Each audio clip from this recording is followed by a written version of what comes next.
రాష్ట్ర వ్యాప్తంగా బీసీలను మోసం చేస్తున్నారంటూ జనసేన టీడీపీ నేతలు మరోవైపు ఆరోపిస్తున్నారు.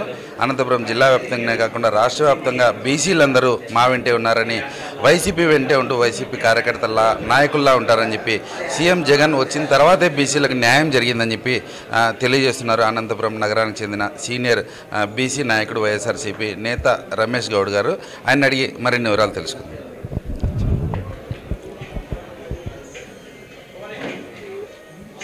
చంద్రబాబు నాయుడు గారికి కానీ లేదంటే పవన్ కళ్యాణ్ గారు కానీ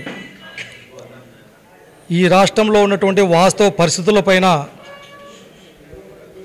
సంబంధం లేకపోతే ఈ రాష్ట్ర ప్రజల యొక్క సమస్యల పట్ల కానీ ఇబ్బందుల పట్ల కానీ ఏమాత్రం కూడా వారు పట్టించుకోకుండా కేవలం అధికారాన్ని ఏ విధంగా చేపట్టాలా. ఈరోజు సూటిగా పవన్ కళ్యాణ్ గారిని ఒకటే మాట అడుగుతున్నాం. ఎవరైనా రాజకీయ పార్టీ దేనికి పెడతారు?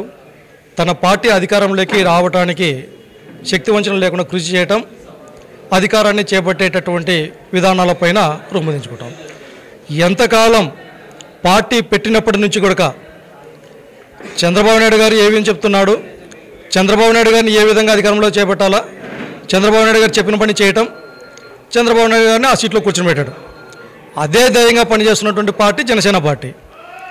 మరి నిజంగా ఈ రాష్ట్రంలో ఉన్నటువంటి ప్రజలు కరోనా సమయంలో కావచ్చు, వైజాగ్లో జరిగినటువంటి ఇబ్బందుల పరిస్థితుల్లో పడుతున్నప్పుడు పక్క రాష్ట్రంలో తెలంగాణ రాష్ట్రంలో జూమ్ మీటింగ్లు పెట్టుకొని కాలయాపన చేసినటువంటి చంద్రబాబు నాయుడు గారు ఈరోజు ఎలక్షన్స్ వచ్చినాయి కాబట్టి ఎన్నికల్లో మభ్యపెట్టేందుకు ఆ రెండు పార్టీలు ఏకమై ఈరోజు వస్తూ ఉన్నారు. వైఎస్ఆర్ కాంగ్రెస్ పార్టీ మా అధినేత జగన్మోహన్ రెడ్డి గారి ధ్యేయం ఈ రాష్ట్రంలో అభివృద్ధి, సంక్షేమంతో పాటు సామాజిక న్యాయాన్ని, ఈ మూడు అంశాలని ఒక విధానంగా తీసుకున్నటువంటి ఒక గొప్ప చరిత్రలో నిలిచిపోతూ ఉన్నాం. వచ్చేటటువంటి 2024లో 3 రంగుల వైఎస్ఆర్ కాంగ్రెస్ పార్టీ జెండాని ఈ రాష్ట్రంలో రెపరెపలాడిస్తామనేసి నాకు తెలియజేస్తా ఉన్నాం. ముఖ్యంగా బీసీలను అణగదొక్కుతున్నారని చెప్పి వారు పూర్తి స్థాయిలో ఆరోపిస్తున్న పరిస్థితి, దానికేమంటారు? ఈ రాష్ట్రంలో బీసీలు జడ్జిలుగా పనికిరారు అని స్వయంగా ముఖ్యమంత్రి హోదాలో గతంలో ఉన్నటువంటి చంద్రబాబు నాయుడు గారు సుప్రీంకోర్టు కొలిజియంకి తన ముఖ్యమంత్రి హోదాలో లెటర్ పెట్టినటువంటి సందర్భం గుర్తుకు రాలేదా?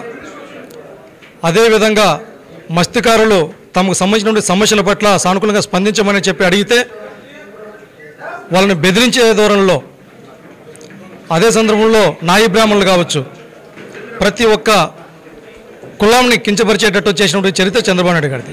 మీరా బీసీల గురించి మాట్లాడేది? నిజంగా బీసీల గురించి మాట్లాడేటటువంటి సందర్భం ఏదైనా ఉంది అంటే ఈరోజు సామాజిక న్యాయ కథంలో కూడా కేవలం టీవీలకో పేపర్లకో ఈరోజు పరిమితమైనటువంటి సామాజిక న్యాయం అనేటువంటి అంశాన్ని, ఈరోజు సామాజిక న్యాయాన్ని ఈరోజు ఒక విధానంగా మార్చుకున్నటువంటి చరిత్ర కలిగినటువంటి ముఖ్యమంత్రి. మరి ముఖ్యంగా ఈ రాష్ట్రంలో ఉన్న బీసీలు, ఎస్సీలు, ఎస్టీలు, మైనార్టీలు అందరూ కలిసి ముక్తఖండంతో చెప్తా ఉన్నారు, మాకు గతంలో ఏ విధంగా అయితే పేపర్లకు, టీవీలకు పరిమితమయ్యామో ఈరోజు నిజంగా మాకు అభివృద్ధి ఫలాలు అందుతున్నాయి, సంక్షేమం అందుతూ ఉంది. కాబట్టి జగన్మోహన్ రెడ్డి గారు వెంట మేము ఉంటామనేసి ఘంటాబద్ధంగా చెప్తా ఉన్నారు. జనసేన చంద్రబాబు పొత్తును ఏ విధంగా చూస్తారు? ముఖ్యంగా వైనాట్ 175 దిశగా వైసీపీ వెళ్తుంది. జరగబోయే ఎన్నికల్లో 24 ఎన్నికల్లో ఏ విధంగా ఉండబోతుంది అంటారు? మేము ఇంతకుముందే చెప్తా ఉన్నాం, ఈ రాష్ట్రంలో నేడు ప్రజలు ఏకపక్షంగా నిర్ణయం తీసుకోబోతూ ఉన్నారు. సంక్షేమము, అభివృద్ధి, సామాజిక న్యాయం మాకు సంబంధించినటువంటి ఈ రాష్ట్రంలో ఉన్నటువంటి ప్రతి బీసీ దాదాపు 60% పైగా ఉన్నటువంటి జనసమాజం ఈరోజు చంద్రబాబు నాయుడు గారిని కానీ లేదంటే పవన్ కళ్యాణ్ గారిని కానీ వారు చేసేటువంటి కుట్రల్ని తిప్పికొట్టేటువంటి పరిస్థితుల్లో మేము ఉంటా ఉన్నాం. ఎందుకంటే మాకు సరైనటువంటి విద్య అందుతూ ఉంటే న్యాయస్థానాలకు వెళ్ళి మాకు జరిగేటటువంటి ఇంగ్లీష్ మీడియాన్ని అడ్డుకోవాలని చూశారు. మా వర్గాలకు సంబంధించి దాదాపు 30 లక్షల మంది అక్క చెల్లెమ్మలకు ఇల్లు కట్టించాలని ప్రయత్నం చేస్తూ ఉంటే వాటిని కూడా అడ్డుకోవడానికి ప్రయత్నం చేసినటువంటి చరిత్ర చంద్రబాబు నాయుడు గారిది, పవన్ కళ్యాణ్ గారిది. న్యాయస్థానంలో అడ్డం పెట్టుకొని మాకు జరుగుతున్నటువంటి అభివృద్ధిని మాకు రానికుండా చేసినటువంటి పరిస్థితుల్లో మేము అందరం అబ్జర్వ్ చేస్తూ ఉన్నాం.